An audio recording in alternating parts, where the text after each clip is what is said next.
Yeah, I mean, to be honest with you, with all due respect, it kind of looked like us last year, trying to hit him, and that's more a compliment to him. But I do think he is a different athlete and a different pitcher than he was last year, just in an improved form. But, he's always been talented. He's always been a competitor.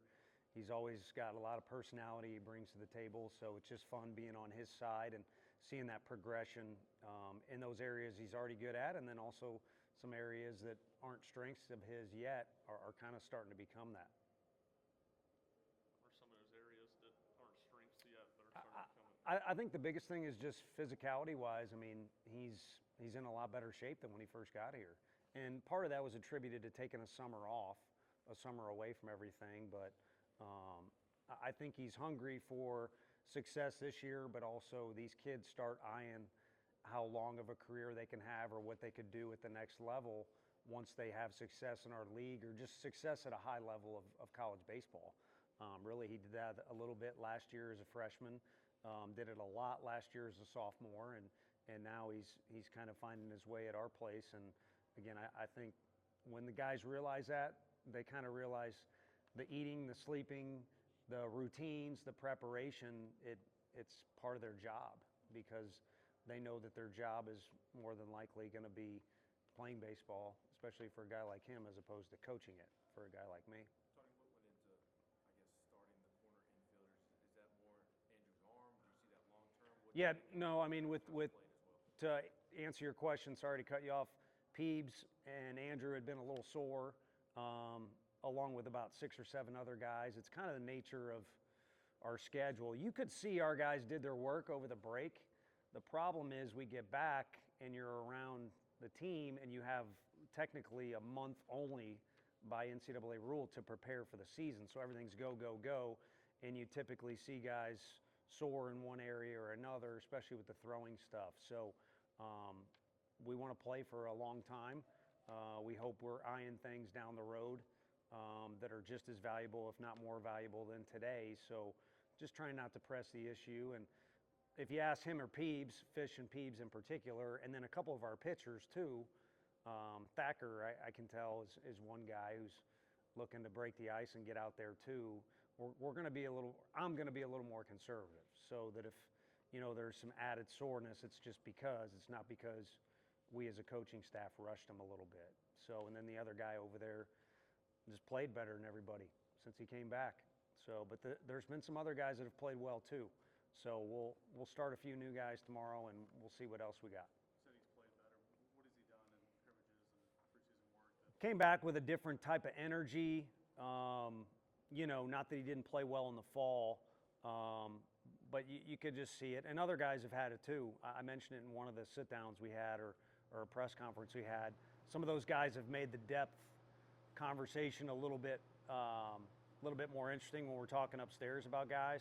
But then also he's just swung the bat really well. And some of them aren't even at bats where he gets a hit or, he did hit a couple homers in spring training period, but it's just more, you can tell how well he's seeing the baseball and how aggressive and yet loose his swing is at times. And he showed that a couple times tonight too, Manny. Tony had the banner out left field, and Aaron came back for the first pitch. But was there a thought to maybe not do that much to celebrate last year here for the first game tonight? Yeah, that was more administration and marketing wanted to, they did such a good job with that logo. They wanted to cover that up and unveil it today, and I'm not even sure what moment they actually did it, but our guys saw them put it on the wall and had talked about it, and then they'd go and peek behind the curtain or tarp they had over there. So our guys kind of already were comfortable with that. The timing of the rings was unique, but we wanted to get those to the guys ASAP because they've been asking like crazy. So we just kind of did an impromptu thing with the returning players and had to use mail for the opposing. And then Aaron Combs came in my office today, and I thought it was his brother. I had no idea he was going to be here. So that was kind of a last-minute thing too, and we wanted to honor him, and also kind of felt like a good finally put the thing to rest is kind of what you're getting at, is he threw the last pitch of last season and the first pitch today, and I don't know if that even makes sense, but for me, it just kind of felt like a clean break, and let's move on to the new era, or just the new group, really. And last year does have something to do with this year. We've got experience. There's guys that have seen things that work, that don't work. fans obviously take a lot of pride in it. But it is also a new story that the kids were excited to start writing today, and just chapter 1. Talking about Liam changing his body, it looks like Tanner fits that same kind of cup. Is that true? Yeah, I mean, he just looks better physically, but he looks like he just is moving more athletically, if that makes sense. I mean, Frank's got a knack for getting guys to be efficient with their delivery, but just the way he walks around and the way he moves is just more athletic, and I think he's in a good spot with that. And I mean, Beth is our nutritionist, and she's an absolute superstar. And we always used to give so much credit to Q because it was new to the Vol fans seeing guys so physical like they are, and Q gets credit for that. But now it's kind of become, I won't say Batman and Robin because I don't know who the heck's Batman's better than Robin. So it's more 1A, 1B with those two. But I really think they had a lot to do with the success of last year's team down the stretch because we did play a lot of games. If you count Hoover and everything, and you saw guys getting stronger as they go. So whether it's those two helping him or him just being ambitious, I think he's another one of those guys. It's like maybe instead of sitting behind a desk, I might be able to do this for a couple years, if not more, in the big leagues, and maybe that's motivating him. So you talk about flipping the page and moving on from last year.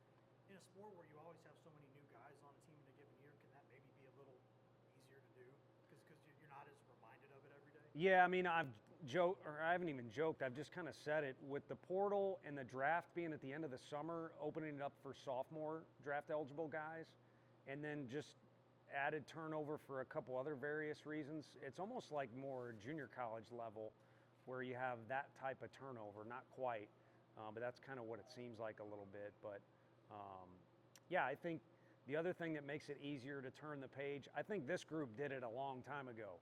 And this is a big compliment to our fans. It's just kind of in a back channel way.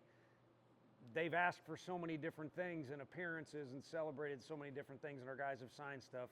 I think a while back our guys were kind of like, all right, we like it, we're not complaining, but let's move on to what business we got in front of us. What did you like about Tanner, and why does his stuff pair well with Doyle? Yeah, well, I don't know that it's your question, but the thing I liked about him tonight, a few of my favorite things were the fact that he got out there after that long inning and was just filling it up, kind of looked the same after a long stretch there. And during that long inning, Hunter High went straight to Ariel and said thanks for the opportunity, basically. With 2 outs, Ariel kept the inning going and gave Hunter High an opportunity to get that at bat. But yeah, getting back to T. Frank, I think a lot of times I stay out of the way too much, and it's like, wait a minute, how do we get from point A to point B with this pitcher? But whatever him and our Frank Anderson got together on, I just think everything he's throwing is moving a little bit more, but it's all within the zone. Because his ball's always jumped, as far as his fastball. And now with his off-speed pitches, you're seeing the movement from the side, from the dugouts, moving that much, but everything is within the channel or the tunnel towards the plate, which obviously that's what you got to do as a pitcher, is attack the plate and attack hitters. What do you think about that Curly Keelan stack 1-2? In the lineup, it's great. I thought, in the field, they settled into those 2 positions, I guess, for today. You guys have been to scrimmages. They've kind of alternated back and forth. That's what I wrote on the board. So that's kind of what they came up with there. But also they came up with the lineup on their own too, because they've been the 2 most consistent guys. Fish was in here visiting with you guys. He missed some time. So those 3 have been the most consistent. It's just Gav and Dean have more at-bats than they do in scrimmages, and they've been good leaders with how they're professional with their at-bats. They have obviously got talent to boot. So yeah, you like that level of consistency and experience at the top. Which substitute impressed you the most today? Well, Hunter High, I sure do like him because he's such a competitor and he's got a big heart. He was a big part of that. But I don't think he's capable of hitting the ball even 1 centimeter further than he hit it tonight. So I guess that's another backhanded compliment a little bit. But I like guys, and he hasn't even swung it that great the last couple weeks. He's capable of doing better for a longer period of time. That was 1 great at-bat. But I just like when guys compete every day like he does with a level of intensity that is considered game day. Or I mentioned Hoover. it's an SEC tournament level intensity to everything they do, even if it's just a practice swing off the tee in here. That's who he is. So I like seeing guys like that get rewarded with a playing opportunity, and then it's more than icing on the cake, but it definitely is an extra layer there, bonus, when it goes well for him like it did for him. So. Talked a lot about turning the page and getting the season started in July. How did it feel just to, be back in front of the fans and, It was weird because, I don't know, scrimmages are scrimmages. You try and simulate it, but it had been a while since we played here, and you get used to the spots everybody's standing in, and of course you got a couple new coaches and there's new players, and kudos to our team, and they had some guys take some good swings and do some good things here and there too. It's hard on opening day. It's new, and you have a tendency to maybe try and do too much or kind of feel awkward or out of sorts. But I think now that's behind us, and you can get after it and play. But I feel like our guys will certainly embrace last year that were the guys that were a part of it, and I think maybe some of the other guys will use it as a little bit of motivation because they've heard enough about it. I think they probably want to have their hand in something, something special of some sort. How important is it to start off this season like a comfortable win to get the ball rolling? I think it was nice to get a bunch of different guys involved. It does help with the pitching, kind of joystick things a little bit. We don't have a full staff of guys that are healthy. And then also we wanted to, have scrimmages built up to the series. So we had some good, healthy arms that weren't available tonight too. So you just don't want anything getting derailed. And when it's a margin of victory where you can kind of joystick and control things a little bit, it makes you feel better about the next couple days ahead because, it's great to have one night, but this team we're talking about this team's new journey and their own personality and their own story.